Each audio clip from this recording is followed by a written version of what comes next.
In this gripping tale of power and justice, a corrupt officer thinks he's untouchable, but when he targets the wrong woman, a poised undercover FBI agent, his unraveling begins. Lies crumble, secrets are exposed, and the system comes under fire in a courtroom battle that will leave you speechless. Will truth prevail when corruption stands its ground? Watch as Evelyn Carter risks everything to dismantle injustice from within. Like, share, and subscribe to Warming Tales Frias for more powerful stories that ignite change. Let us know your thoughts below. The tension in the courtroom was palpable. A silent storm brewing beneath the polished wooden benches and the cold, indifferent stare of the judge. Officer Frank Calloway sat with an air of nonchalance, his uniform crisp, his fingers lazily interlocked. As he leaned back in his chair, his eyes scanned the woman standing at the defendant's table, a black woman, middle-aged, poised, and far too composed for his liking. He smirked. He'd done this countless times before. Another so-called innocent woman, another waste of taxpayer dollars on a case that should have been open and shut. He had caught her red-handed, or so he thought, and now, like every other, she would break down. They always did. They always begged. They always crumbled under the weight of the system. Except she didn't. Evelyn Carter stood firm, her hands resting neatly on the table, her expression unreadable. Her navy blue blazer fit perfectly over her frame, giving her an air of authority that seemed misplaced in her current predicament. She hadn't spoken much since being brought in, and that silence unsettled Calloway more than he cared to admit. He watched as she calmly exchanged glances with her attorney, then turned her gaze toward him. For a brief moment, something flickered. In her dark eyes, something sharp, something knowing. It wasn't fear, it wasn't panic, it was control.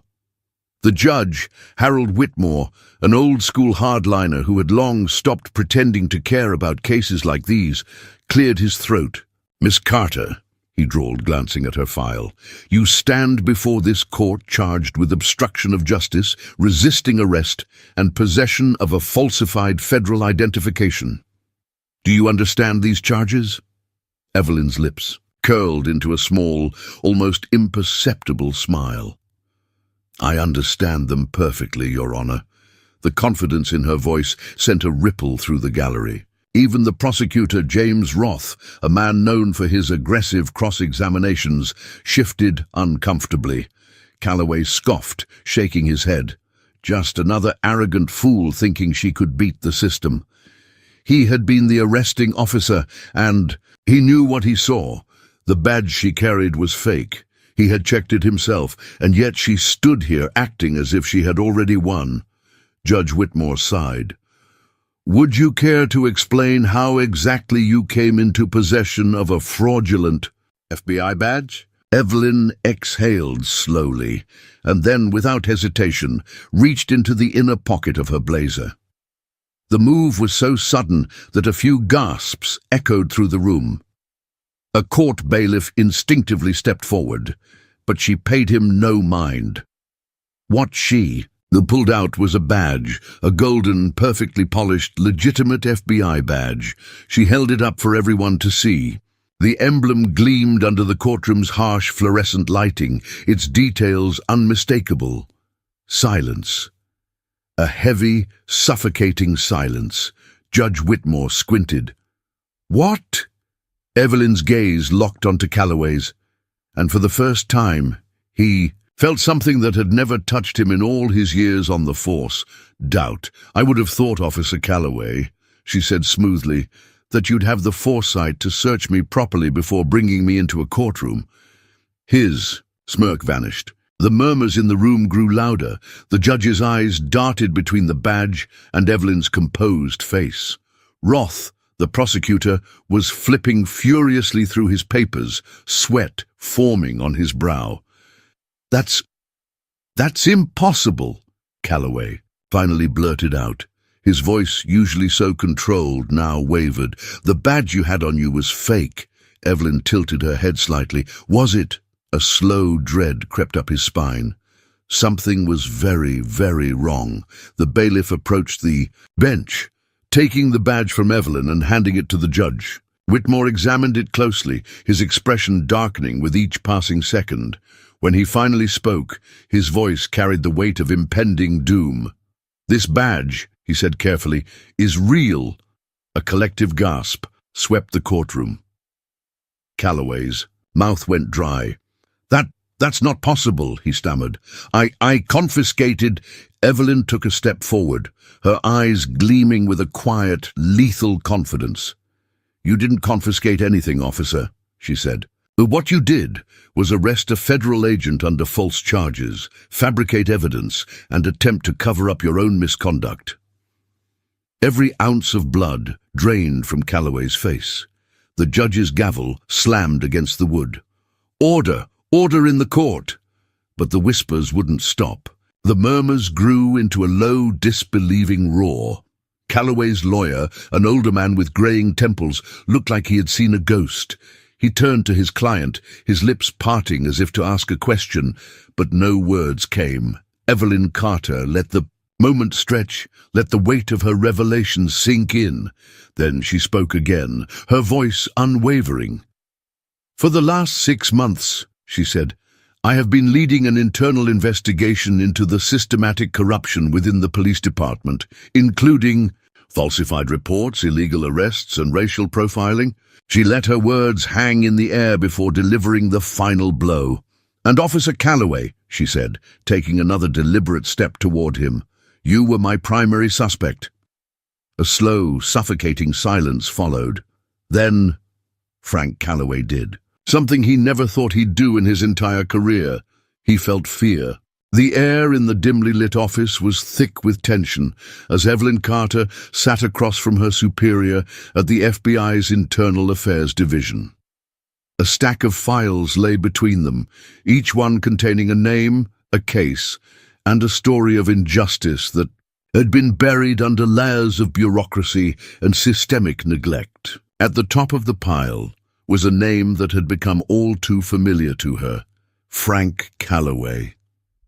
"For years he's been abusing his badge," Assistant Director Henry Lawson said, rubbing his temple as he flipped through the reports. "Fabricated charges, excessive force, coercion. Every time someone tries to file a complaint, it disappears before it reaches review." Evelyn leaned forward, her expression unreadable. "He's protected." "He's untouchable," Lawson corrected. "Or at least he has been." A long pause stretched between them. Evelyn had seen officers like Calloway before, men who wore their racism like an invisible shield, confident that the system would never hold them accountable. They manipulated evidence, targeted minorities, and walked free without so much as a reprimand. But this time, the Bureau had decided to take action. "What's the plan?" she asked finally. Lawson exhaled. "We need something airtight. A case so solid that no amount of legal maneuvering can get him off the hook. That means we need him to implicate himself." Evelyn understood what he was asking.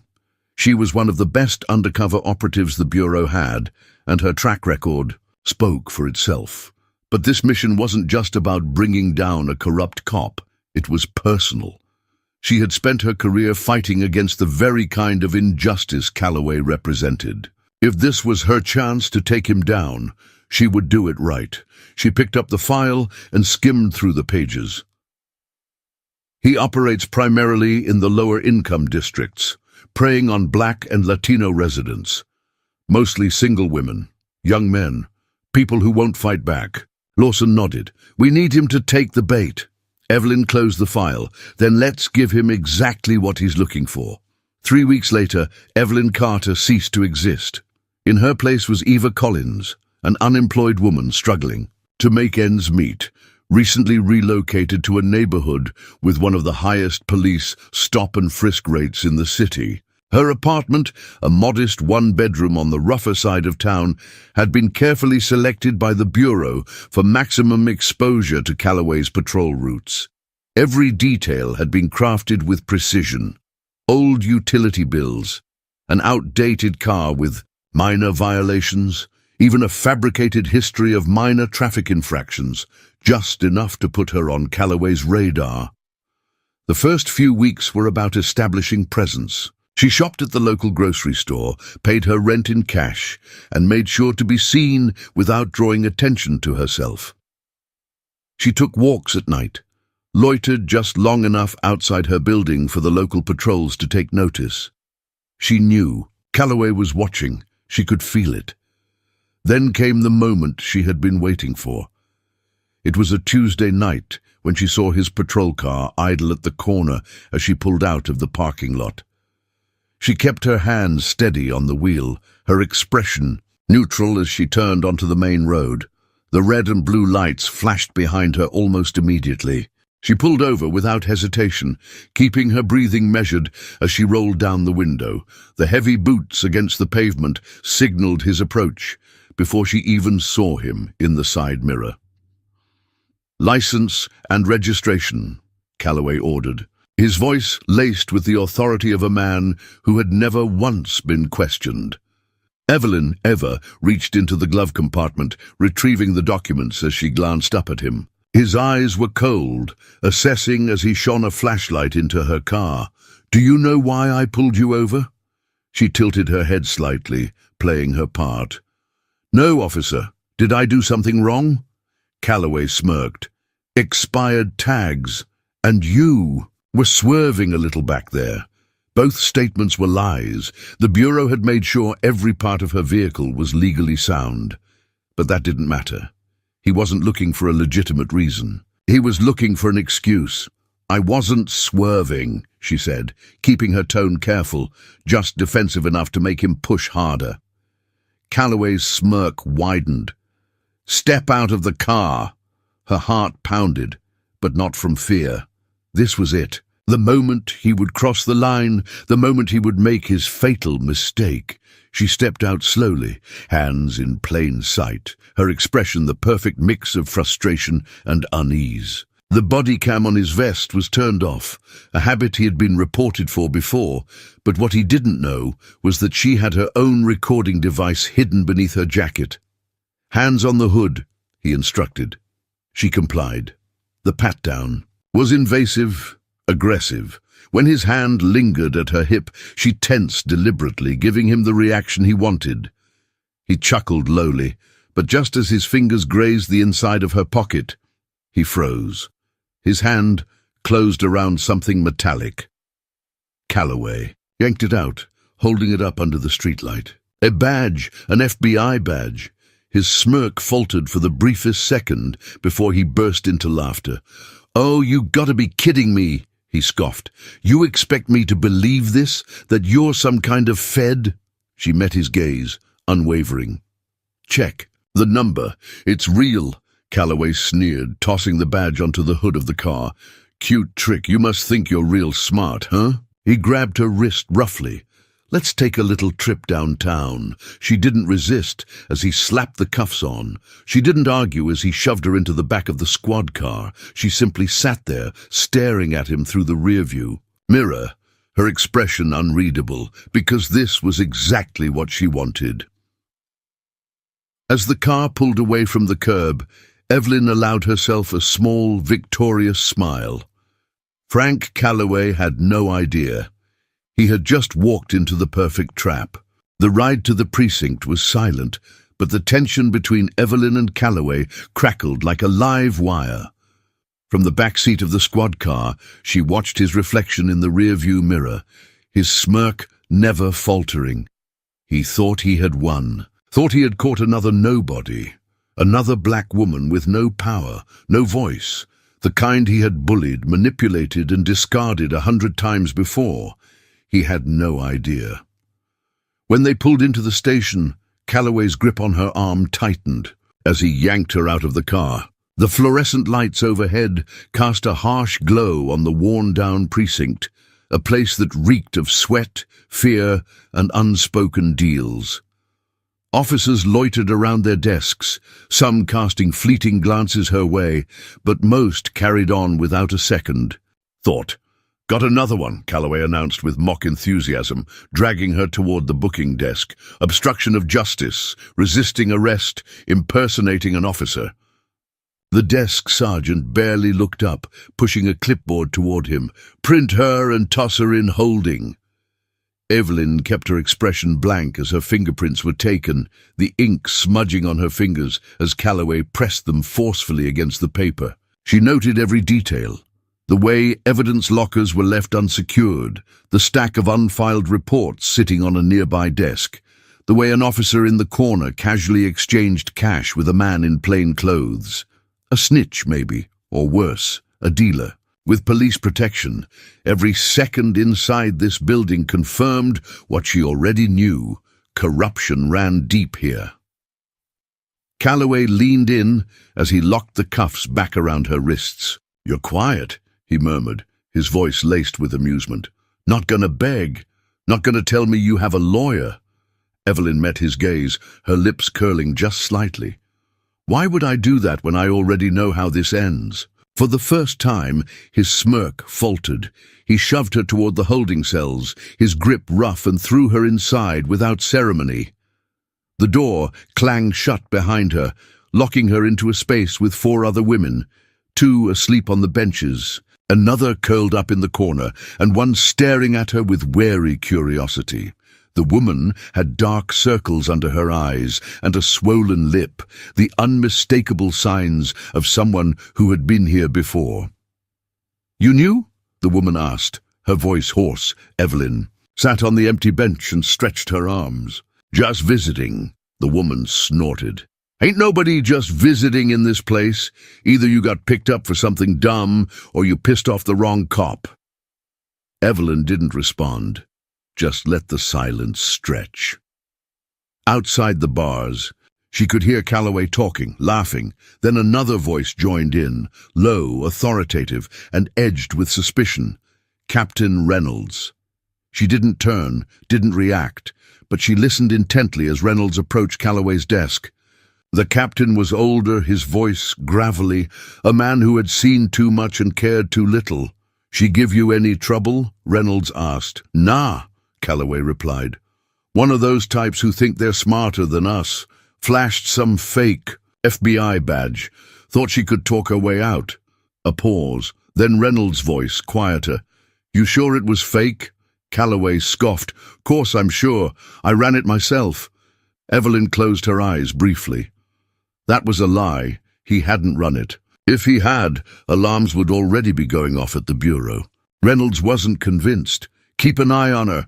If something feels off, handle it." There it was, the warning. She was a loose end.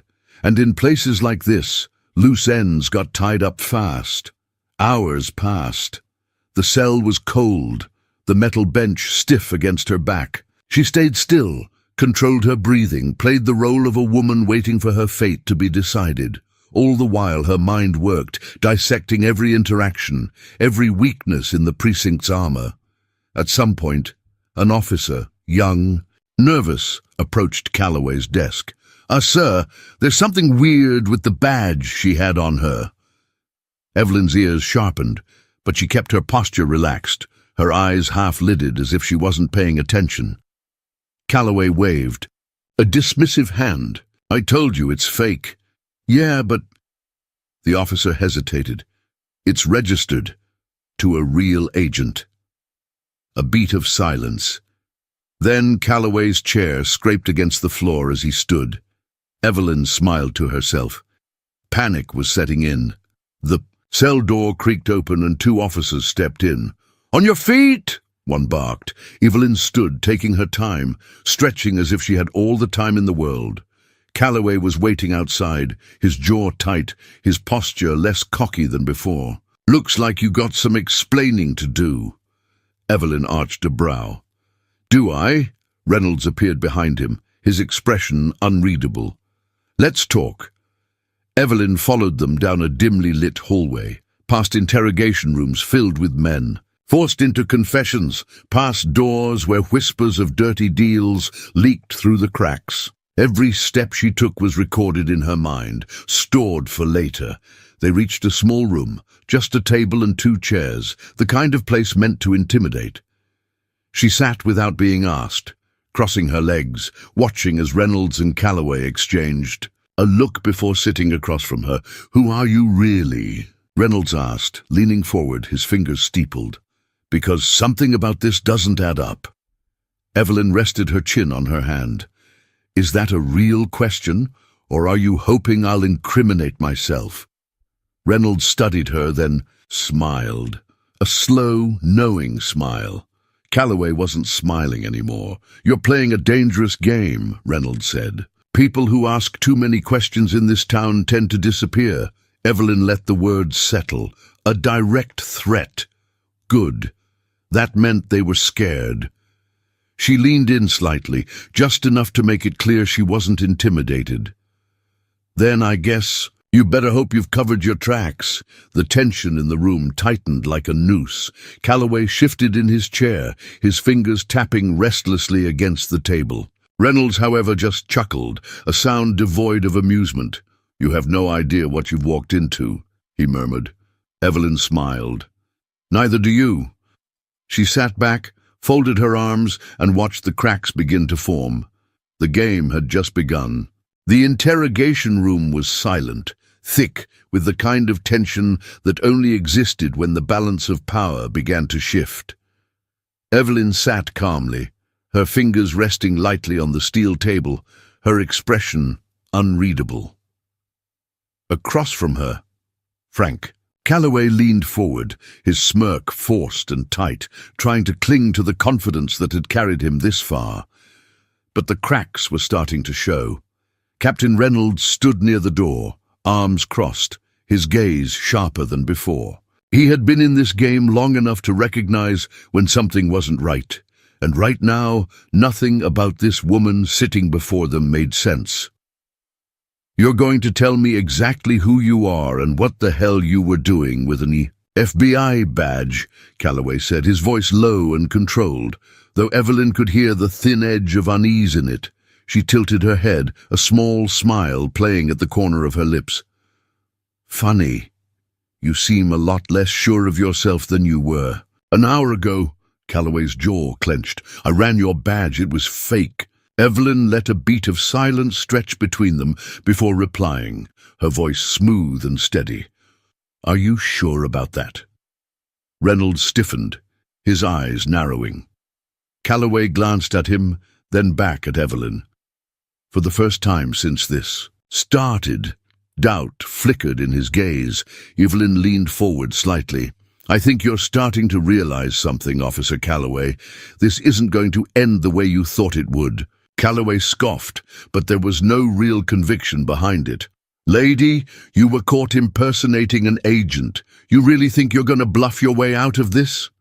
She exhaled, slow and measured, before folding her hands neatly in front of her. "Here's the problem, Calloway. You made a mistake, a very big one." She paused, watching his face carefully as she added, "And you're not the only one who's going to pay for it." The room went still. Reynolds exchanged a look with Calloway. It was subtle, but Evelyn caught it, the unspoken conversation, the hesitation, the creeping realization that this situation was no longer in their control. Reynolds straightened, his voice careful. "What exactly are you suggesting?" Evelyn leaned back, crossing her legs. "I'm suggesting that you might want to start thinking about which side you want to be on when all of this comes crashing down." Calloway let out a laugh, but it was brittle. "You expect me to believe that you, some nobody, have the power to bring us down?" Evelyn let the silence settle. Again before speaking, "I don't need you to believe it. You'll see soon enough." Before Calloway could fire back, there was a sharp knock on the door. One of the officers cracked it open and leaned in. Sir, you might want to take this." Reynolds shot him an irritated look. "I'm in the middle of something." The officer hesitated. "It's important." Calloway stood abruptly, muttering a curse as he stormed out of the room. Reynolds followed, casting one last look at Evelyn before stepping outside. The moment the door shut, Evelyn exhaled slowly, letting herself sink into the chair. She had played enough of these games to know when the tide was turning. Calloway had been cocky, arrogant, but men like him only had power when they felt invincible. The second they sensed real danger, real consequences, they cracked. Through the thin walls, she could hear Calloway's voice rising in agitation. Then silence, a long, heavy pause, then the sound of footsteps, fast, uneven. The door burst open, and Calloway stepped back inside, but this time he wasn't smirking. His face had lost its color, his fingers gripping the back of the chair as if he needed something solid to hold on to. Evelyn met his gaze, her smile slow and knowing. "Something wrong, officer?" He didn't answer. Reynolds stepped in behind. Him, his face unreadable, but Evelyn caught the faintest flicker of concern in his eyes. He wasn't sure what was happening, but he knew it wasn't good. Calloway swallowed hard.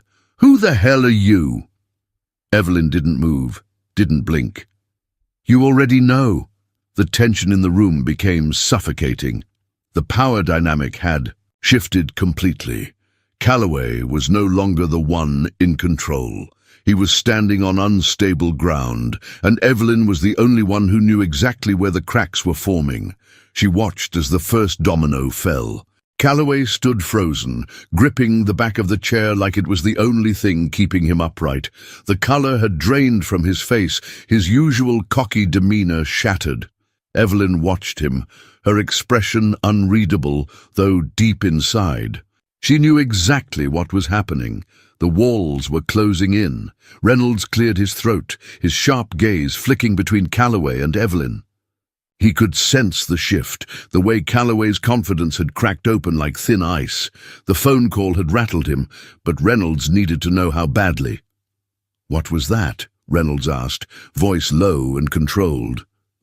Calloway blinked as, if snapping out of a trance, then forced a short laugh that lacked its usual arrogance. "Nothing, just routine check-in." Reynolds wasn't buying it.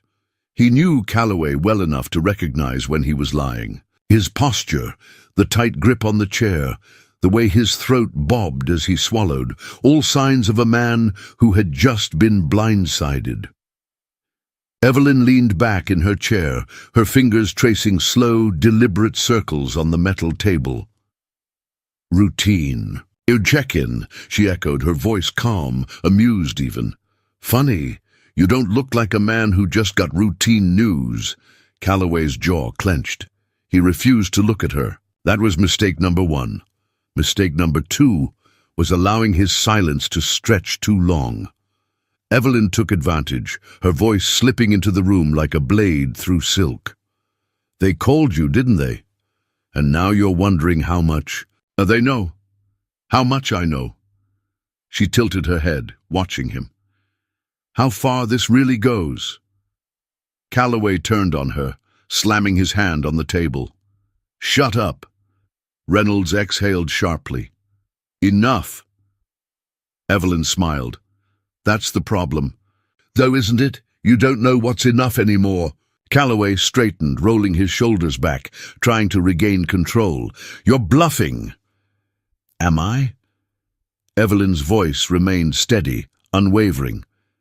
"Tell me, Officer Calloway, who exactly did you think you arrested tonight?" Anna's nostrils flared. "A fraud, a liar." She raised an eyebrow. "Is that what your routine check-in told you?" The silence that followed was damning. Reynolds shifted slightly, his stance no longer as firm as before. The captain had decades of experience reading people, and right now he was reading Calloway's unraveling in real time. Something was wrong, and he hated not knowing what it was.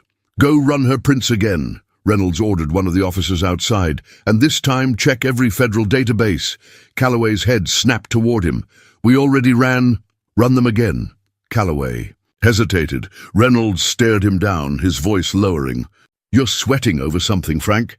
If I don't find out what it is now, I'll find out when it's too late to fix it." Calloway swallowed hard, then stormed out, slamming the door behind him. Reynolds turned back to Evelyn, arms crossed, studying her like a puzzle he hadn't figured out yet. Evelyn held his gaze, her patience unwavering. "You still have a choice," she said. "Calloway doesn't." Reynolds let out a slow breath. "You act like you've already won." "I act like I know how this ends." Before he could respond, the door swung open again. This time, it wasn't Calloway. A different officer entered, younger, uncertain. Behind him, a man in a dark suit followed, his presence shifting the energy in the room instantly. The air thickened. Reynolds straightened instinctively. The officer handed him a sealed envelope. "This just came through, sir." Reynolds took it, tearing it open with careful precision. As he scanned the contents, his face changed, slightly but enough. Evelyn watched it happen, the way his fingers tensed against the paper, the flicker of realization in his eyes. He wasn't a man who showed much, but this he couldn't hide. Calloway returned then, stepping inside just in time to catch the last of Reynolds' reaction. "What?" he demanded. "What does it say?" Reynolds didn't answer immediately. He folded the paper slowly, as if stalling. Finally, he exhaled through his nose and looked at Calloway. "Something's coming," he said, voice quieter now, "and I don't think we can stop it." Calloway's confidence collapsed completely. "That's bullshit." Evelyn let the silence work in her favor, let Calloway's panic fester. She didn't need to say anything else. The room spoke for her, because for the first time in his career, Frank Calloway realized he wasn't the one holding the gun to someone else's head. He was the one in the crosshairs. Calloway's mind raced. His pulse pounded in his ears as the weight of Reynolds' words sank in. "Something's coming, and I don't think we can stop it." The room felt smaller, the air heavier, and for the first time in his career, he felt trapped. No, he wasn't going down like this. He refused. Straightening his spine, he forced himself to regain control, at least outwardly. "This is just mind games," he muttered, his voice hoarse but defiant. "She's bluffing. This whole thing is a setup." Reynolds eyed him carefully. "Is she?" Evelyn sat quietly, watching the unraveling unfold. She had seen men like Calloway before, men who thrived on control, who cracked the moment they felt it slipping through their fingers. Calloway turned to one of the officers standing near the door. "Get me everything on her. I don't care. If you have to dig through sealed records, find something." The officer hesitated, glancing at Reynolds, who remained silent. The hesitation only fueled Calloway's anger. "Did I stutter? I said find something." Reynolds finally spoke, his voice calm but edged with warning. "You're acting like a guilty man, Frank." Calloway's head snapped toward him. "And you're acting like you're ready to roll over and let this bitch ruin us." Evelyn's lips curled. "Ah, and there it is," she murmured. "That famous Calloway restraint." Calloway whirled back to face her, his fists clenching at his sides. "You think you've got this all figured out, don't you?" Evelyn tilted her head slightly. "I think you just gave me exactly what I needed." Before he could react, the door opened again. A different officer stepped in, looking flustered. "Sir, we have a situation." Reynolds turned to him, his patience thinning. "What now?" The officer hesitated, eyes flickering to Calloway. "The feds are here, and they're asking for her." Silence fell over the room like a thick fog. Evelyn smiled. Calloway's nostrils flared. "They can't just—" "They can," Reynolds cut in, his voice sharp. "And if they're here, that means this is bigger than we thought." A knock came from the doorway, and then a tall man in a tailored grey suit stepped inside. He carried himself with quiet authority, his expression unreadable. Behind him, 2 federal agents stood, their presence commanding. "Captain Reynolds," the man greeted, his voice smooth, deliberate. "I'm Assistant Director James Mercer, Department of Justice. We need to have a word." Reynolds exhaled through his nose, nodding slowly. "I assume this is about her." He tilted his head toward Evelyn. Mercer's sharp eyes flicked to her, but he gave nothing away. Partly. Then his gaze shifted to Calloway. But mostly, it's about him. Calloway took an instinctive step back, his pulse hammering. This is ridiculous. You can't just... Mercer reached into his coat pocket and pulled out a document, a sealed DOJ directive. He handed it to Reynolds, who took it and unfolded it carefully. As Reynolds' eyes scanned the contents, his expression darkened. He handed the paper to Calloway without a word. Calloway's hands shook as he read it.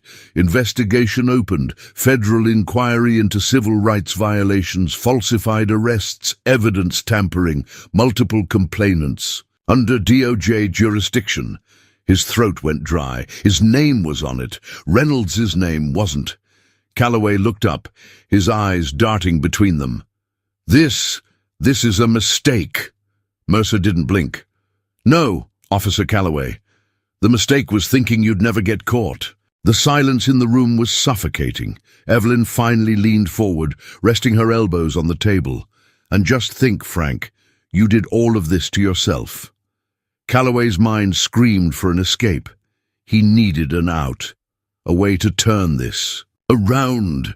His gaze darted to the file on the desk, the one with Evelyn's supposed records. If he could frame her first. His fingers twitched toward it, but before he could even move, Mercer's voice cut through the tension like a knife. I wouldn't. Calloway froze. Mercer's eyes locked onto his, unyielding. We already have what we need. But if you want to keep digging your own grave, by all means. Calloway's jaw worked, his breath heavy. His entire world was caving in. He turned to Reynolds, searching for an ally, but the captain simply studied him with a look Calloway had never seen before. Detachment, calculation. The realization hit him like a freight train. Reynolds wasn't going down with him. The betrayal was a punch to the gut. Evelyn sat back, watching it all unfold, the final unraveling of a man who thought himself untouchable. The way his foundation crumbled beneath him. How quickly he found himself standing alone. You should have listened, she said, her voice almost pitying. But men like you never do. Mercer turned to Reynolds. I trust you'll cooperate with the federal inquiry? Reynolds gave a slow nod. Of course. Calloway's stomach twisted. You son of a... Officer Calloway, Mercer interrupted. His voice firm. As of now, you are suspended pending federal investigation. You are to turn in your badge and firearm immediately. Calloway's heart nearly stopped.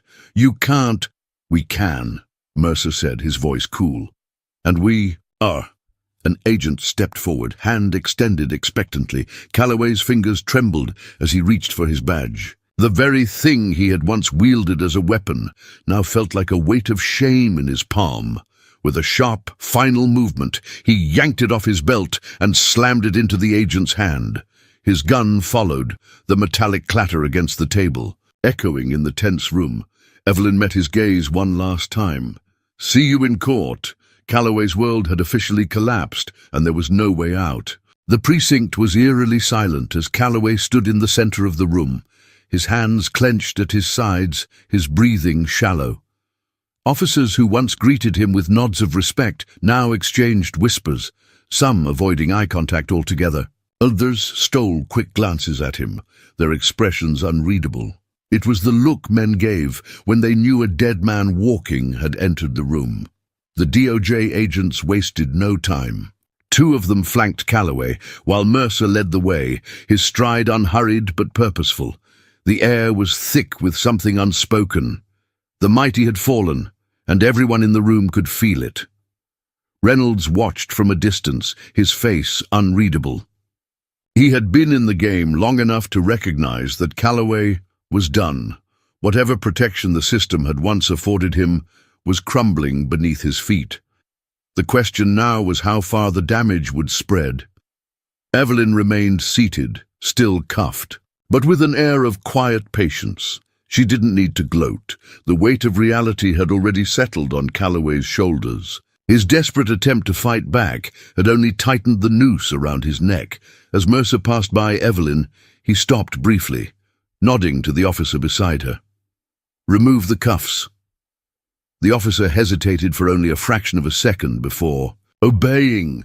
The metal restraints clicked open, and Evelyn rubbed her wrists, stretching her fingers as she slowly stood. The shift in power was unmistakable. The woman who had been dragged in as a suspect now stood as a key witness, or more importantly, the investigator who had led them here. Calloway turned, his eyes burning with frustration.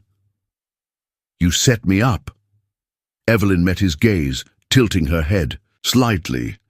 "I gave you a choice. You made the wrong one." Reynolds stepped forward then, finally speaking. "We need to talk," he said, his voice even, measured, but there was an edge to it. A man trying to save himself from a burning building. Mercer nodded. "You'll get your chance."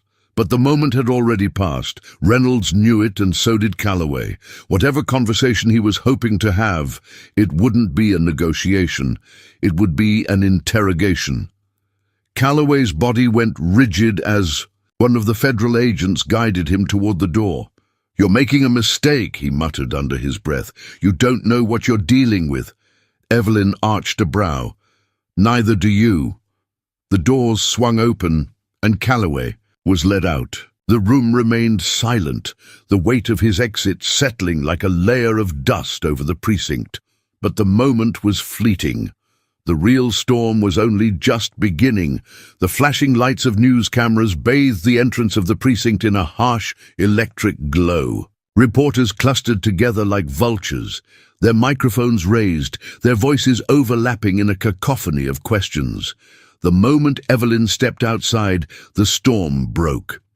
"Agent Carter, is it true that Officer Calloway is facing federal charges? What does this mean for the rest of the department? Is this just the beginning of a larger investigation?" Evelyn didn't flinch under the barrage of voices. She had expected this. She had prepared for this. Mercer stood beside her, his face unreadable, but the firm presence of the DOJ was enough to confirm what everyone in the press already suspected. This was bigger than just one corrupt cop. She stepped forward, letting the questions die down just enough before she spoke. "What happened today isn't just about Frank Calloway. It's about accountability." The reporters leaned in. "For too long, men like Calloway have operated without fear of consequence. Today, that changes. Today, the system that has protected them is being forced to answer for its failures." More questions erupted, but she held up a hand. "This is not just about one officer. This is about a pattern of abuse that has been ignored, dismissed, and, in many cases, actively covered up.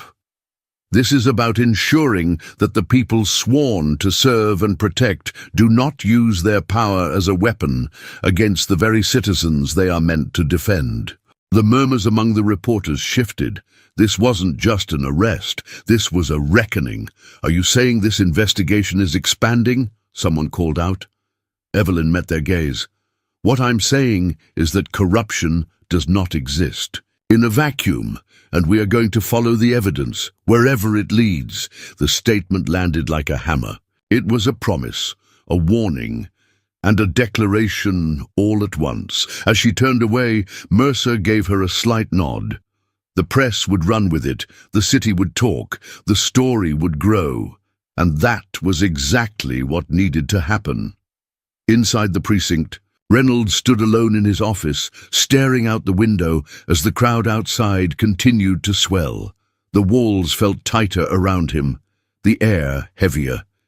He had thought distancing himself from Calloway would buy him time, but the way Evelyn had framed this, it wasn't just about one officer anymore. It was about the system, his system. The phone on his desk rang. He hesitated, then picked it up. A voice, low and steady, spoke on the other end. "We need to contain this, now." Reynolds didn't answer immediately. His grip on the phone tightened. "You understand what happens if this goes any further?" The voice continued, Fix it. A click. The line went dead. Reynolds slowly set the phone down, staring at it for a long moment. His stomach twisted. The storm wasn't just outside the precinct, it was inside too. And he had just been given a choice. He could protect himself, or he could protect the truth. Outside, Evelyn walked toward the waiting black SUV, her posture unwavering. She could feel the shift in the air, the way the story was evolving, growing beyond even what she had planned. This fight wasn't over. It was just getting started. Reynolds sat motionless in his office, the receiver still in his hand. The call had been short, but the weight of its message was suffocating. Contain this. Now. He knew what that meant. The voice on the other end hadn't needed to elaborate. There were no threats, no raised tones. Just a command from someone high enough to make problems disappear. Someone who had decided that this investigation had gone too far. He set the phone down and exhaled slowly, forcing his hands to steady. His gaze drifted to the precinct floor beyond his glass window.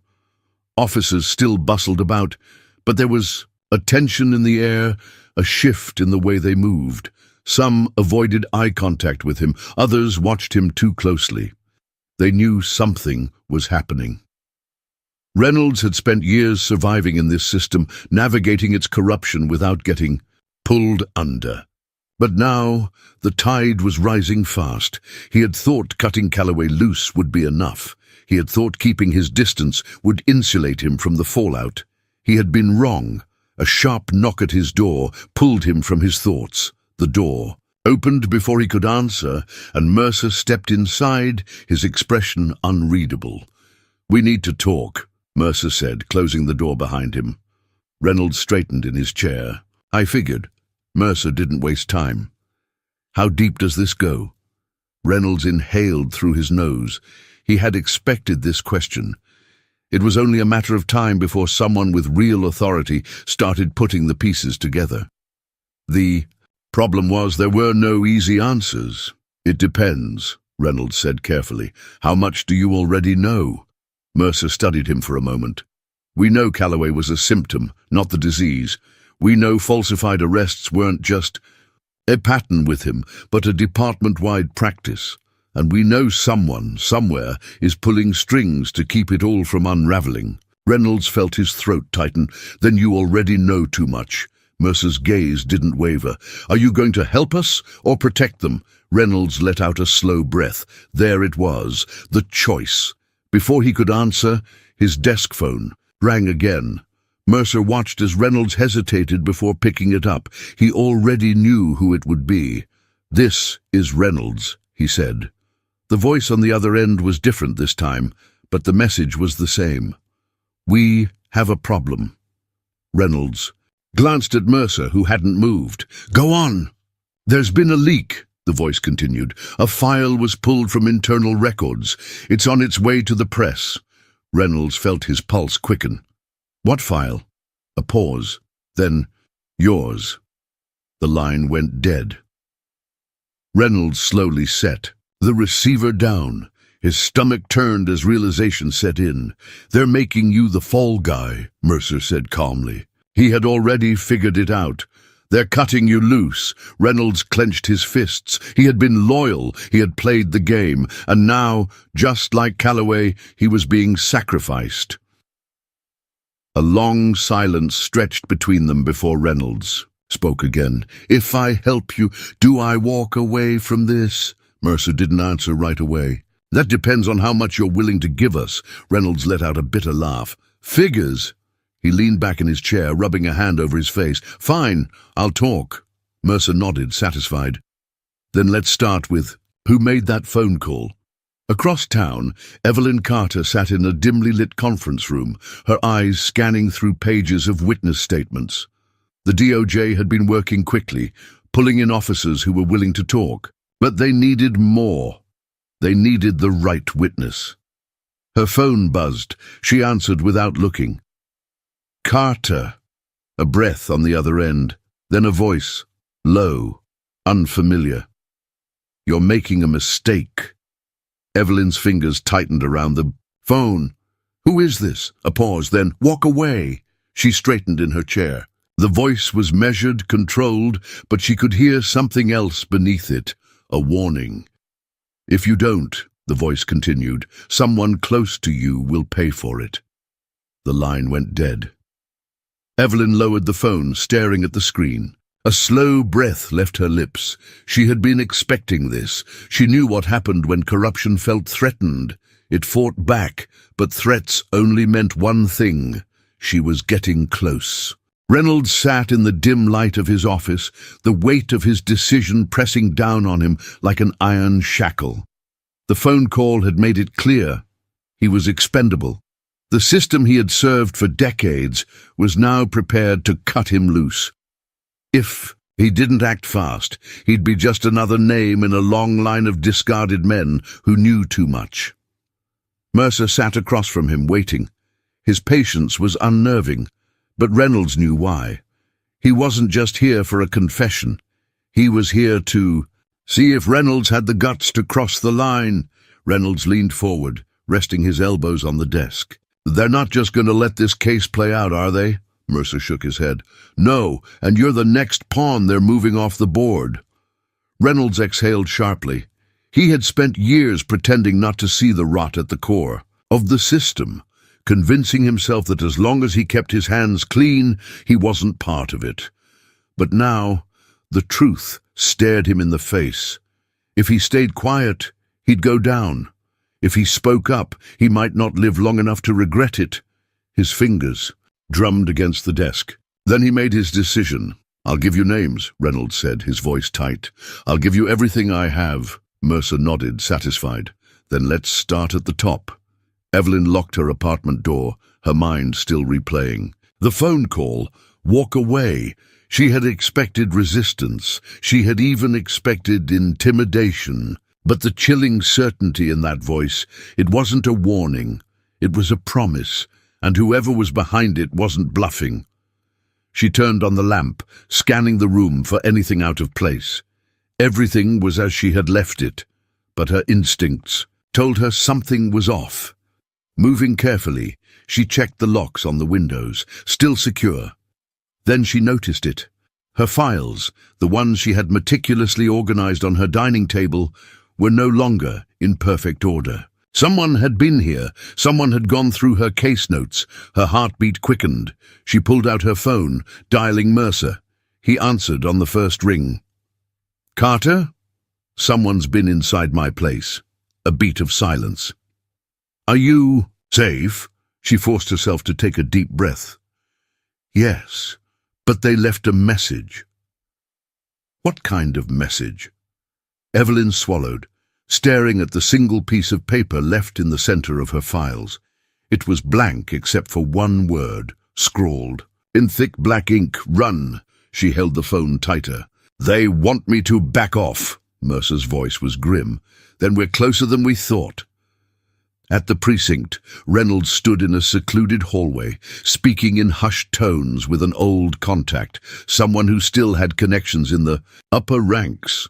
The man, a retired detective named Harris, had been around long enough to know when something was about to break wide open.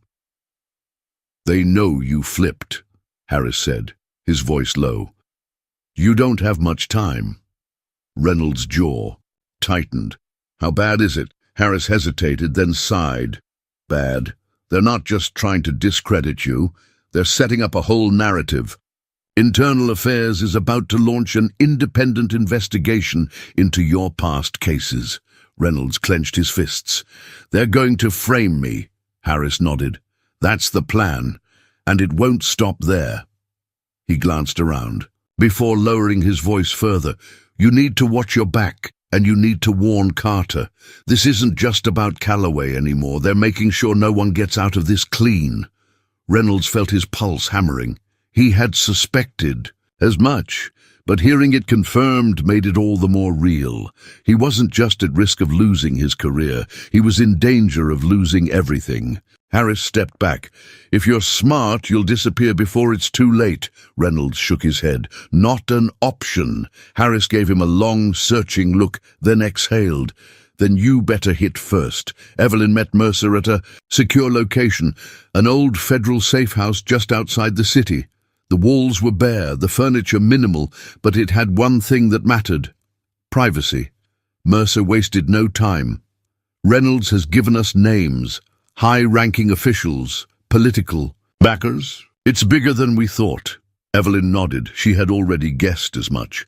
They're moving against him, and against me. Mercer met her gaze. Then we need to move faster. Evelyn laid out the files she had brought. We go public. Now, if we wait, they'll have enough time to bury this. They'll destroy Reynolds, and they'll come after us next. Mercer considered her words carefully. We need hard proof, a direct link between them and the cover-ups. Evelyn pulled out a flash drive. I have it. Calloway's records were just the beginning. I found financial transfers off the books, payments made to key figures in the department, money meant to keep people quiet. Mercer took the drive, his expression unreadable. Then he nodded. We leak it to the press, Evelyn agreed, and we make sure they can't ignore it. That night, as Evelyn prepared to leave the safe house, she checked her phone. A new message had arrived from an unknown number, a single word: run. Evelyn stared at the message on her phone, her pulse steady but her mind racing. The word was simple, but the intent was clear. Whoever was behind this wasn't issuing empty threats. They were escalating, and she had no doubt that the next move would be far more than just intimidation. She exhaled slowly, pressing her fingers against her temple. Fear was a weapon, a tool used by men like Calloway, by those in power who thought they were untouchable. But fear only worked if you let it control you. She wasn't about to back down. At a secure newsroom in downtown D.C., Mercer met with a senior investigative journalist, Daniel Kessler. He was one of the few journalists who had built a career on exposing institutional corruption, and he had the credibility to make sure this story didn't get buried under bureaucratic red tape. You're sure this is airtight? Kessler asked, thumbing through the pages Mercer had handed him. Mercer nodded. The financial records, the cover-ups, the connections to political figures. It's all there, but we need to move now. They already know what we have. Kessler exhaled, rubbing a hand over his jaw. I can publish within 24 hours, but you understand what this means, right? This isn't just exposing a few dirty cops. This is tearing open the system. Mercer leaned forward. Then tear it open. Meanwhile, Reynolds had gone dark. No phone calls, no messages, no contact. He knew that the moment he turned on his phone, the moment he sent even one signal back into the system, they'd find him. And he couldn't afford to be found. Not yet. He had one last play left. He parked his car in a quiet lot near an old storage facility. He stepped out, checking his surroundings before grabbing a duffel bag from the trunk. Inside, carefully packed, were original case files, handwritten reports and physical evidence that had never been logged into the system. Evidence that tied Calloway and others directly to the illegal operations they'd covered up for years. He knew that if he got this into Mercer's hands, there would be no stopping what came next. But just as he shut the trunk, a shadow moved in the corner of his vision. A low voice cut through the silence. You should have left it alone, Reynolds. Reynolds turned, his pulse spiking. Two men stepped out from behind a parked van, their expressions neutral but their intentions clear. This isn't necessary, Reynolds said evenly. You don't need to do this. One of the men shook his head. Not our call. Reynolds exhaled. He had expected something like this. He had hoped to have more time. Before either man could react, he tossed the duffel bag across the pavement and stepped back, raising his hands. You want the files? Take them. But I'm not going down quietly. One of the men bent to pick up the bag, while the other kept his hand near his concealed holster. Smart move. But before they could take another step, headlights swept across the lot, and a car skidded to a stop behind them. Evelyn emerged, her badge visible. Step away from him. The two men hesitated. They weren't expecting an audience. You don't want to do this, she continued, keeping her stance. Firm. Walk away now, or this goes public in a way you can't control. The tension in the air crackled. The men exchanged glances before finally stepping back. We'll see how long that protection lasts, one of them muttered before disappearing into the night. Evelyn turned to Reynolds. Are you okay? He let out a slow breath. That was close. She picked up the duffel bag. Then let's make sure this gets where it needs to go. At Mercer's safe house, the room was tense. Kessler had just sent the final confirmation to his editor, Mathieu. Story was locked in. There was no stopping it now, but then Mercer's phone buzzed, an unknown number. He hesitated before answering. This is Mercer. The voice on the other end was distorted, altered, but the message was unmistakable. You should have walked away. The screen went black, then a video appeared. Mercer's stomach dropped. The footage showed him, bound to a chair, bruised but conscious. A bag had been pulled off his head, revealing his face, weary but defiant. Someone in the shadows stepped forward, holding up a phone, recording him. A voice, disguised, spoke, "Drop the case, or there will be consequences." The video cut out. The room fell silent. Evelyn and Reynolds had just arrived, breathless from their escape. But the second Evelyn saw the look on Mercer's face, she knew something was wrong. He handed her the phone. She played the video, her hands clenched into fists. They had Mercer. She looked up, her jaw tightening, her voice cold and determined. They just made their last mistake. Evelyn didn't hesitate. There was no time for fear, no room for doubt. Mercer's life was on the line, and the people who had taken him weren't bluffing. She had spent her career exposing men like them, men who wielded power with impunity, believing they were untouchable. But this time, they had made a critical mistake. They had underestimated her. She turned to Reynolds, who was already dialing a number. "We're not going to the police," she said firmly. Reynolds glanced up, nodding. "I know a contact at the FBI who might listen, but we need to move fast." Evelyn thought for a moment, then made her decision. "No, we take this public." "Now," Reynolds hesitated, "are you sure? If we do that, we lose control of the situation."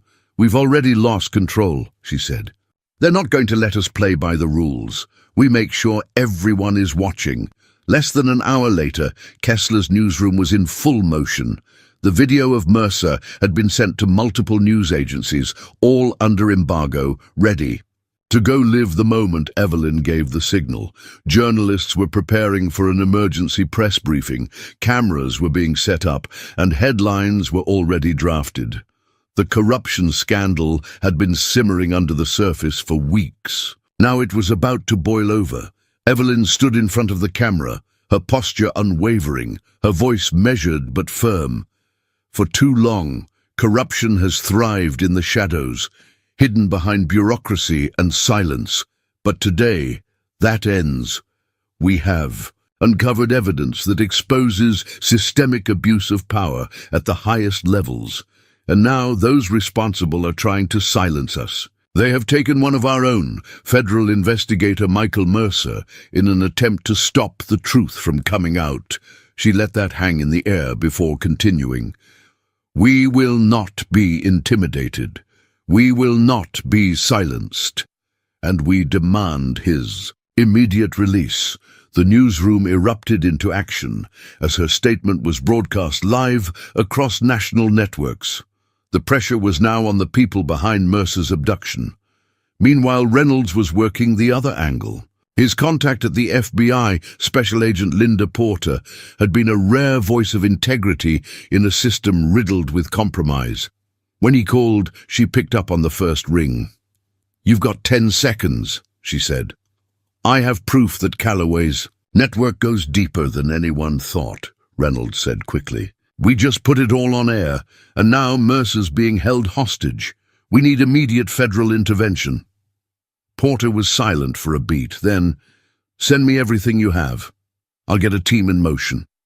Reynolds exhaled. "I already did. Check your email." A moment later, she cursed under her breath. Jesus, this is bigger than I expected. You think? I'm pulling my team now. Stay where you are and don't do anything reckless. But Evelyn had no intention of waiting.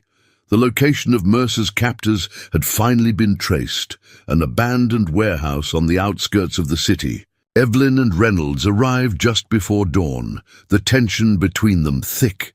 She could feel the weight of what they were about to do. They weren't just walking into a rescue mission, they were walking into a battlefield.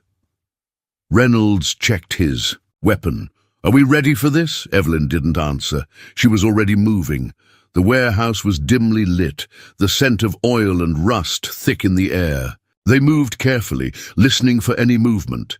Then, from a back room, they heard it. Muffled voices, a chair scraping against concrete.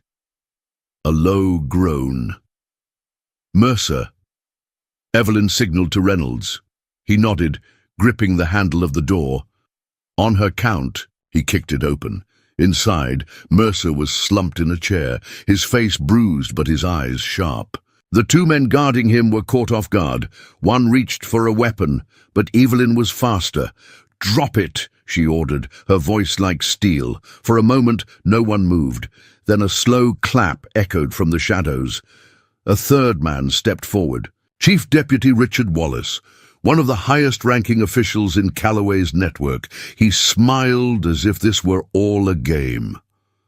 "Well," Wallace said, "you certainly made a mess of things, Agent Carter." Evelyn's grip on her weapon tightened. "Release him, now!" Wallace tilted his head, amused.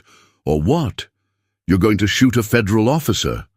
"You're not an officer anymore," she shot back. "You're a criminal." Wallace chuckled. "That may be true. But you see, Carter, you're making a mistake. You think this ends here, that you've won, but you don't realize how deep this goes." Evelyn didn't flinch. "We'll see," Wallace sighed. "Such a shame.